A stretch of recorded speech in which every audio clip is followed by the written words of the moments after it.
The truth is inside of us, and it's wonderful when we have the courage to tell it. You are about to listen to many facts and statistics that will challenge your own beliefs, or perhaps answer questions you have had. I suggest pausing the audio when something that was said has captured your attention, because your mind will gradually begin to wander off into thought based on what was stated. I'd like to talk to you about the orientation of animals. The Animal Research Department at Stanford Medicine has developed ethical care for professional diagnosis, treatment, and tests for discovering biomedical cures in humans. They have disclosed that animals are homogeneous with humans. In fact, 98% of the DNA that is inside mice is the most comparable to us. Can you believe that? A mouse has a DNA structure that is almost 100% as a human. Makes you wonder about how similar we are to animals after all. These researchers have utilized animals as studies for the benefit of mankind and other animals alike, because the same health problems, cancer, diabetes, heart disease, to mention several, are identical to these mammals. It provides the research team with critical elements in understanding how a disease interacts in the lifespan of these animals, since they do not live longer than humans. The data provides statistical and analytical evidence that are concrete for determining the effectiveness of certain drugs or injections. According to the U.S. federal laws, 95% of the animals are rodents, rats, or mice for laboratory use, and other animals are only one part of the process. And to note, hundreds of drugs and treatments that have been developed for human use are now a regimen being used by veterinarian clinics today for increasing health and life expectancies. All the drugs, over-the-counter medicines, surgical practices, or pills by doctor prescriptions that we consume have once been approved by the medical efficacy within an animal.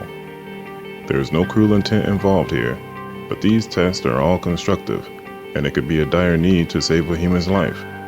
We are more integrated than we may have thought.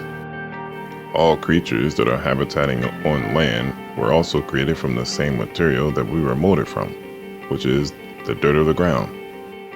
Did you know that only 10% of living animals and insects are asexual? They do not need a mating partner to procreate. Another interesting fact is that all of these asexual organisms are predominantly female. That leaves the 90%, which are dependent on a mating strategy of some kind.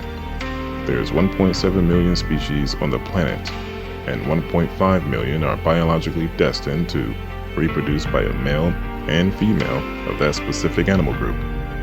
In the compilation of the creation of animals that are carnivores, herbivores, and omnivores, there has always been male and his female counterpart.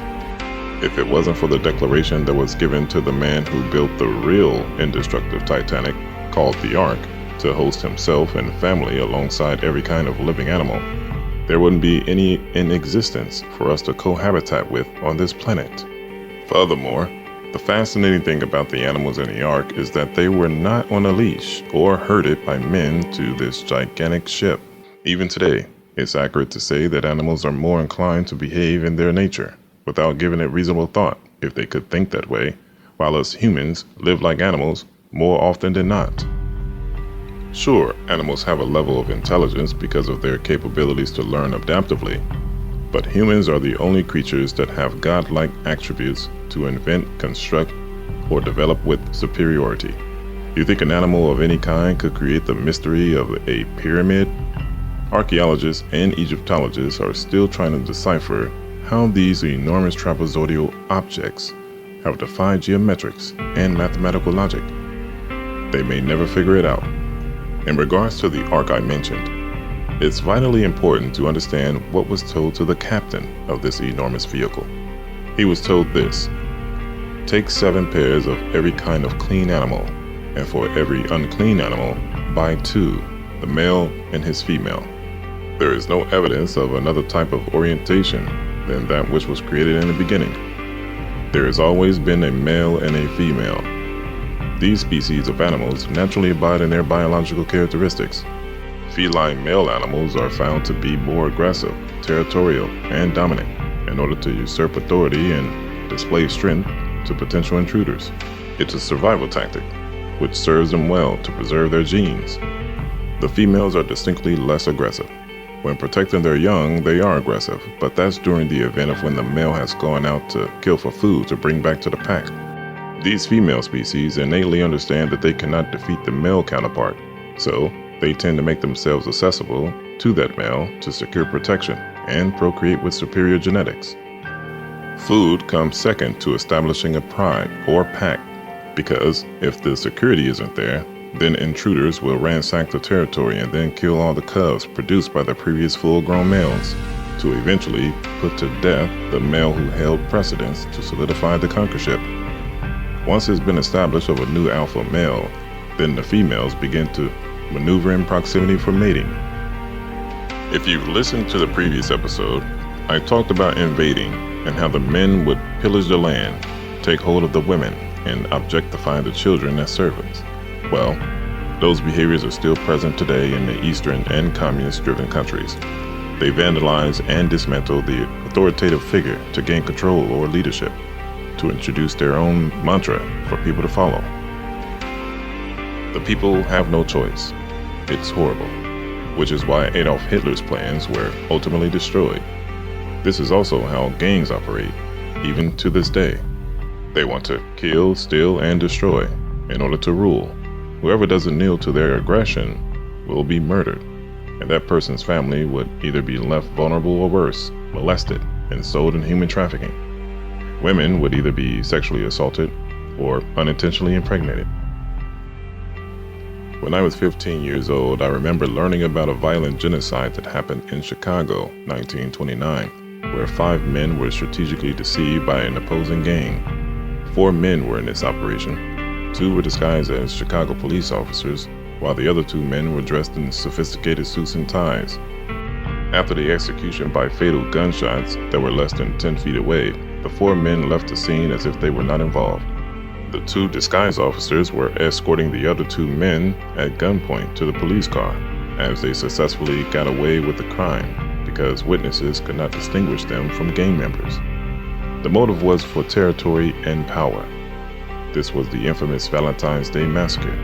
You can look it up. Understand this about deer. Bucks are always traveling in packs amongst other bucks until it's mating season. They will leave the group and find a territory to claim while they seek a mate. That's how they function as a whole. The roes, which are the females, reach fertility once a year. They sometimes can experience fertility twice a year, but it's not consistent. During this fertile state, they only have between 2 to 6 days in order to find a suitable mate for breeding. Now, during this process of seeking a suitable mate for genetic prowess, they are instinctively pursuing several mates in that particular breeding season. When the female has achieved her needs with food, shelter, and warmth, she then will have the urgency to produce offspring and raise her fawns. This urge is intensely strong because the roe knows that her fertility window is quite short in a given year. She is proactive in her pursuit for that male in order to accomplish fertilization. The female primate, those associated with the ape family, are similar in behavior as the roe in urgently seeking the male to procreate with from that group. They look for the biggest and strongest male because this is what they are attracted to the most, and for a good reason. Isn't it interesting how women today are displaying these similar patterns? Women between the ages of 27 to 33 approaching high risk in geriatric pregnancy are considered to be in their youth, but have the proclivity to make themselves available to males for their attention, gratification, and for their genes in the event of contraception, knowingly or unknowingly. There are women trying to remove the natural process of things, but removing the male completely from the equation to have an artificial insemination. Most of them waste their youth on chasing parties, loose casual sex, and gaining superficial attention to appease their ego. They disregard decency and aggressively seek a male of any stature to marry them, or even just to impregnate her before her fertility has terminated. They essentially are in panic mode. Don't be deceived. A high volume of women are having secretive sex to preserve their image, but it's not sustainable due to the accessible recording feature on smartphones that exposes certain individuals. in addition to the disclosures of men expressing their own experiences on social media. There has been a surge of promiscuity and harlotry, as if each city or town you visit has prostitutes readily available. This shouldn't be, but it is. The issue is that these women are biologically dependent on the man, even if they have to settle due to other variables. But mostly they are seeking male attention in the hopes to potentially finding a long-term romantic relationship, or simply wanting to get pregnant by any man with superior genes so that they can satisfy the need of feeling like a woman by having a baby. It's a state of high conflict irrationality with these women. What I'm explaining is the truth in what is present today and why people are more like animals than animals themselves. Let's put this in perspective. Let's consider the family of birds, who are creatures that mate for life. They remain together for the benefit of their offspring in order to provide protection until they are fully grown. They navigate in aerial voyages throughout the existence of their lives, flying in a mixture of weather climates, strategically avoiding danger zones, and perching for surveillance or nesting. Sandhill cranes communicate their loyalty by a sound which is technically called unison calling. Reminds me of the fiction novel Romeo and Juliet, when the man would profess his love to the damsel by eloquent speech that resembles melodies. When swans meet for the mating, they form a heart-shaped formation with their necks as they gradually come together. Some of you have grandparents, alive or dead, who have remained together more than 50 years or even longer. They were loyal and built their loyalty from trust, respect, and dignity, terms that this generation has no recollection of. How does this relate to men and women? Is this information stating that we are animals? Well, no, it is not. Although we have animalistic tendencies because we choose to act uncivilized in the attempts to thwart our will or display frustrations, animals can teach us about ourselves if we take the time to observe them with intelligence. This is what separates us from them, is our abilities to use cognitive reasoning. Men and women have specific mannerisms that are distinguished by their attributes as well as their idiosyncrasies. 90% of animals, since the existence of the two genders, have always been a male and a female. Men have the same biological traits as most of the males in the animal kingdom, with being territorial, protective, and dominant. Males are, on average, taller, larger than the females, and are physically superior than them also. These characteristics are beneficial to the livelihood of our civilization and preservation. Men are innately logical-minded and prudent in terms of being directional or in positions where a leader is needed. Men are masculine in every aspect compared to women, whether in demeanor or in the cadence of voice. Women were designed to be sexually appealing. This keeps the human race growing, but if she doesn't remain healthy, her percentage of quality men will decrease, and the risk of being impregnated by a deserting man rises. Females are the weaker and more vulnerable gender due to their lesser physical strength and mobility. 97% of women have longer hair than men, a smaller anatomy, more nurturing, and hospitable. By their nature, they follow the leadership of the male, and they do not try to dominate him physically, because they know that they will lose that debacle at a great disadvantage. What percentage of women have defeated a man to seize him, or capture him to enslave? You have a better success rate in finding a woman who is still a virgin. Do you know the roles of a man and a woman? Are you even aware that there is a thing? Well, today, it is understandable why this is looked over or dismissed altogether. But no matter what, the dynamics and positions of each gender are still active. They will remain active until heaven and earth pass away. Men have the privilege in creating or establishing a foundation in order to achieve security, providing shelter, food, and fortifying additional provisions. This is his mission. This is the duty of a man for all the days of his life. This is why in the beginning God told Adam, "By the sweat of your face you shall eat bread." We men will labor, whether it be by hand or sitting behind a desk. We will need to have an occupation to provide for ourselves or for a household.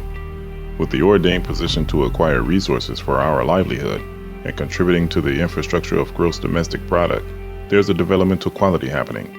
Men will gradually learn a trade or become mechanically inclined to fixing things that are broken and having quick-wit solutions in problem solving. This is why a woman prefers a man who is inclined to fix a thing, or even if he cannot fix it himself, he knows who can. More than average of the women in the world have no interest in repairing something that has broke or need maintenance. If they attempt, the probability of hurting themselves or taking the improper action to resolve is high. If you ask any woman in your immediate family if they would prefer fixing anything that requires manual labor by themselves or having a male figure handle the situation, the answer will lean on the side of the male figure as the fitting option. Women have no desire to be a provider or builder for the household. It's not their initial thought, despite what is being displayed today. Women have been given the right to select whatever occupation they want. Some choose seductive and self-exploiting paths, but the average woman who has any kind of nobleness will want to be a housewife first, even if she has to work part-time for an employer. Now, this can only happen if the male that chooses the woman is suitable for such dynamics. Otherwise, both parties will need to work in today's society. Granted that there are some households that are living this way now, but the majority cannot. Her God-given powers do not reside there. She flourishes in cultivation, nurturing, and empathizing, specializing in first aid remedies, basically being proficient in methods for the occasional minor lacerations on the skin. Her duty is to add substance to the mission of the man she has been chosen by, or if not, then by the males in the family. If there isn't a male present, then she will find usefulness in volunteering. A wise woman has great awareness of what is lacking, and she finds the necessary skills to compensate for what is deficient. Her mission is a byproduct of the man's, and she never detours from that mentality. In addition to her adaptive skills, she takes care of the home, whether it's a tent, apartment, condo, or large estate, as well as contributing to the climacteric years of the children. If the woman cannot conceive and the man that has chosen her agrees to adopt, then she will play her motherly role therein. But if not, as I said before, she will compensate by volunteer work or providing assistance at a local shelter for women or children. One of her most valuable assets is her ability to cook quality meals, which should be a skill for every woman, but realistically, nowadays, this is a lost passion. What is marriage? Do you truly know what it is? Did you know that the actual origination of this word literally was the action of mixing oneself with another? Marriage of today has extrapolated from the traditional values or reasons. To be frank, this coming together of two people has always been about legacy. Let me educate you about this arrangement. A man is designed to want a woman, not only as a companion but as a teammate. He desires to develop a dynasty with her, whether it be a small personal unity or a large one with 50 acres of land. In most cases, the minuscule or enormity isn't important. But what is important is the bond between the two and the respect provided in their roles with one another. Men and women are also designed wonderfully to complement one another. A man provides the muscle and the means, while the woman introduces nutrition and rehabilitation or solace. Also inspiration. Through the 17th to 20th centuries, they used a transportation vehicle on railroads called a steam locomotive. A steam locomotive needs coal to create the proper combustion for the train to sustain its speed and force. If the coal isn't inserted into the firebox systematically as the train is in motion, it will slow down to a halt and risk damaging the pistons. This would be a disappointment for the passengers on board, because they paid the fair price to be transported from where they were to where they were going.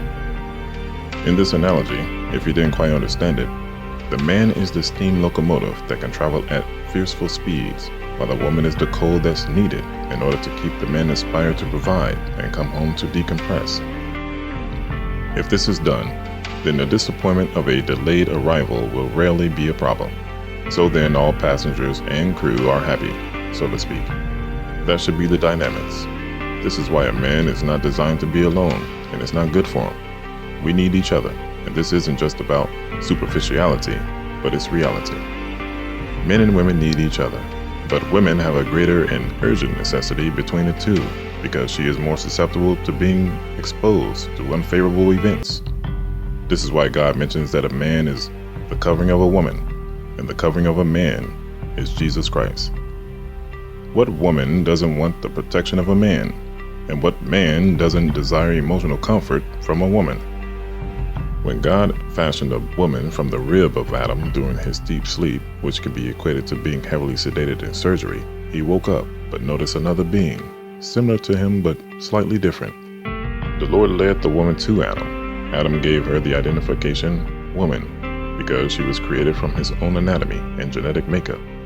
She was formed from his flesh and therefore was flesh of her own. Later, when the second great disobedience entered the world, the beginning of turmoil was placed on mankind, which we currently have today. But by faith in Jesus, our burdens are lighter than the first generation of human beings. When the woman exercised her free will, but with the help of masterful deception, then the succession of repercussions ensued. This is when Adam gave the woman her name, Eve, which means mother of all living. Let me say this. In Hebrew and Greek language, the word husband literally means man, and the word wife, woman.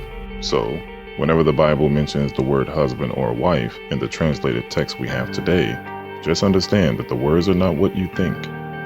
In addition to this, what makes a man or woman a spouse is the actual act of sexual intercourse, which the majority of us in this world have accumulated many husbands or wives from our past. This is why believing in Jesus is so important, because we all have fallen short to misunderstandings and lusts. In regards to Adam and Eve, the point here is that men have the authority over women, no matter what her position or title is in an organization. She is not the leader, but the follower, and she is tremendous in that position. What's wrong with being a Hall of Fame secretary? This is the fundamental understanding, which is why Adam was the one who was given the duty to name all the animals, insects, and all plant life, not the woman. With the man being the head or general, he is also responsible for anything under his rule. This is why God spoke to Adam first in the garden, when they were aware of themselves being naked, rather than confronting the woman. Did you realize that I didn't mention anything about ceremony or wedding reception? Did you know that marriage license, wedding ceremonies, and rings are all tied into a conglomerate? It's a business, and fairly new in relation to how long it was first initiated. In the Anglo-Saxon period, it was a relationship contract, not in a modern definition of this, but for family benefits. Fathers would give their daughters to another man's son for collaboration and reinforcements.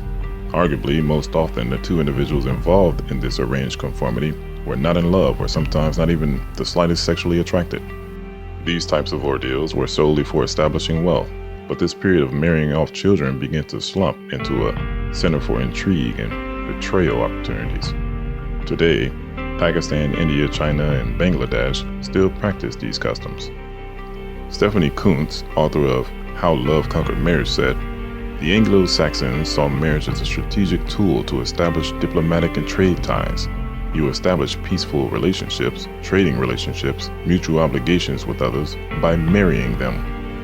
Before this type of transactional diplomacy, men and women were marrying for the right reasons, to preserve the father's name and legacy while increasing the population of humanity. The truth of the matter is that God did not declare it wrong for a man to have multiple wives in the beginning, because it served a good purpose.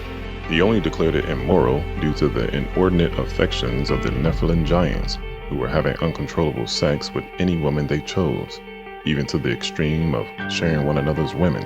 In the 12th century, Roman Catholic theologians integrated this custom into their sacraments, telling people that it was a sacred ceremony tied to experiencing God's presence.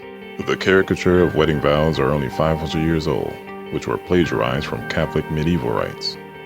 Britain's oldest records and collection of marriage license between Richard Beauchamp, who was a knight, and a woman named Elizabeth Stafford dates January 27, 1446. The marriage was disastrous. Elizabeth was committed to having sex with another man, and she conspired with a neighbor to kill her husband. It's ironic how people truly begin to become chaotic when the government is involved in these marriages. Even today, the government favors women, even if you are under common law in certain states. It leaves the man debilitated and stripped from his own resources. These same customs took almost 4 centuries to arrive in the United States and were submitted to law in 1777, the year after the Declaration of Independence was approved. How many of us are getting married together for the wrong reasons, or from a motive of scarcity? 80% of men and women are settling for what they can get based on their current lifestyle, mental, and physical health. Since the government noticed the influx of people getting married and seeing the profit potential for themselves and religious organizations, it contaminated the true essence of the practice. Despite the chaos involved in these marriages, people were not filing for divorce. It was a very rare circumstance. But after 1670, Parliament passed an act which allowed a man named Lord John Manners to divorce his wife, Lady Anne Pierpont, on the grounds of adultery. This was the beginning of divorce as we know it today. More than 300 cases were processed between the 1600s and 1800s. It was unusual. When the government decided to invite legal processes, divorces became quite expensive for the majority of people, which added challenges for validating the termination of the marriage. People who are in long-term relationships or decide to proclaim their affection to another person by involving the government and swapping last names usually are having children also. This sets up a completely different scenario, but it's the side effect of getting involved with another person. It creates dysfunctionality amongst the children when there's no structure, and they begin to have hard times forming a romantic bond as adults as a consequence.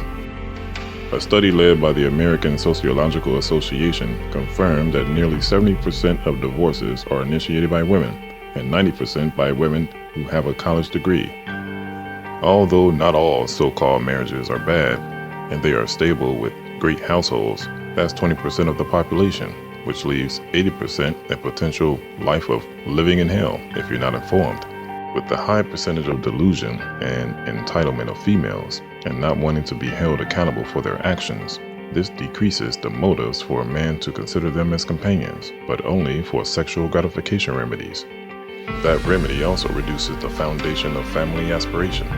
In turn, men also become less quality because they are manipulating the women for trade-offs that are unaware. The Lord said these things will happen when He said, "But bad men and impostors will go from bad to worse, misleading and being misled."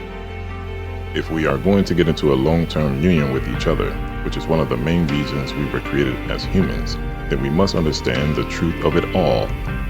Man cannot reproduce with another man. Likewise, a woman cannot raise a seed without first getting that sperm from a man. No one is born homosexual despite what these pious scientists or evolutionists may subscribe to, because if this was the case, why are animals not subjected to this homosexual activity? It is a learned behavior and custom just like any other habit or belief. Nevertheless, this is why we have free will. God made man to develop into something great and to be fruitful while doing so. He said, "It is not good that a man should be alone. I will make him a helpmeet for him." He never intended for him to be alone on this mission. But however, if a man doesn't want to be involved with a woman to create a family or contract himself to her as she does with him, then they are not wrong for this choice. It's their free will to act happily on such decisions or mutually. Some people get married solely in the goal to sabotage the other individual. This is another reason why God warned us to not be unequally yoked with unbelievers, but this can apply to anyone, anywhere, who have certain morals or beliefs, and they are not shared by the desired person of your preference. This is another reason why the so-called dating arena has an excessive amount of emotionally damaged candidates, and unfortunately, the majority of these loose cannons are women between the ages of 23 to 31. By age 33, they are not even worthy of being a man's companion because, by this point, they have definitely had several sexual partners, have more than likely met a good man but turned him down thinking that the grass was greener on the other side, or they disregard their physical fitness in conjunction with the biological clock that's coming to its last ticks in terms of fertility. It's sad. The men are as much to blame for this lower quality of reproduction as well as the women. Men are choosing to entertain immoral women, as well as women selecting to be with men who cannot provide anything of substance to them.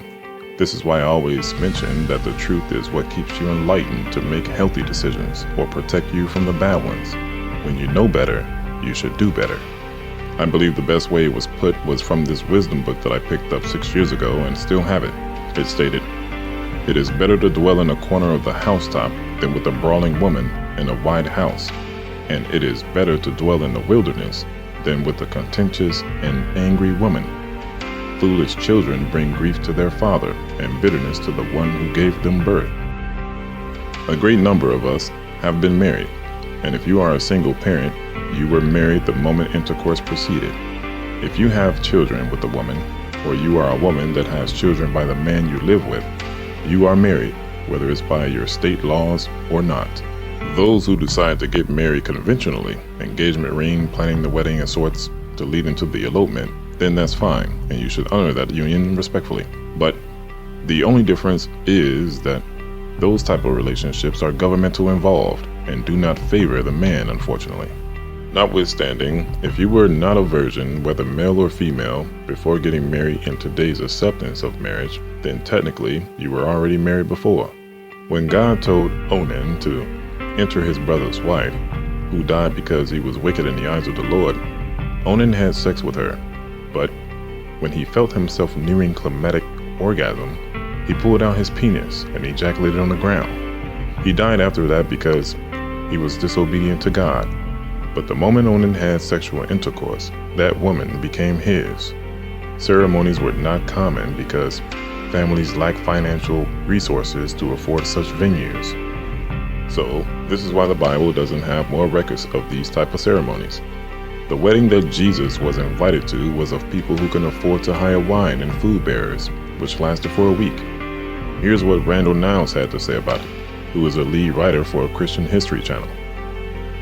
Quote, "In those days, family honor was of vital importance. Weddings usually lasted for 7 days, during which time food and wine supplied by the bride and groom's families flowed freely. To run out of either implied a thoughtless or impoverished host. Running out of wine would bring dishonor upon the family name. As a personal favor, Mary turned to her son for help." End quote. Isn't that something to think about? Remember this: if you desire to marry someone, remain loyal and be compassionate with that individual. Understand your role in the relationship, grow together, and leave a legacy. God understands your heart more than you will ever know. If your heart is postured with love, then you will tend to do everything with love. If you accept Jesus and strive to live a pleasing life to the truth of God, then everything you do from today moving forward will be anew, reborn in the Spirit, and you will be a new creature in Christ.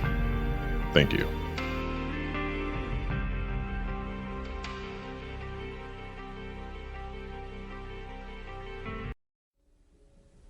The truth is inside of us, and it's wonderful when we have the courage to tell it.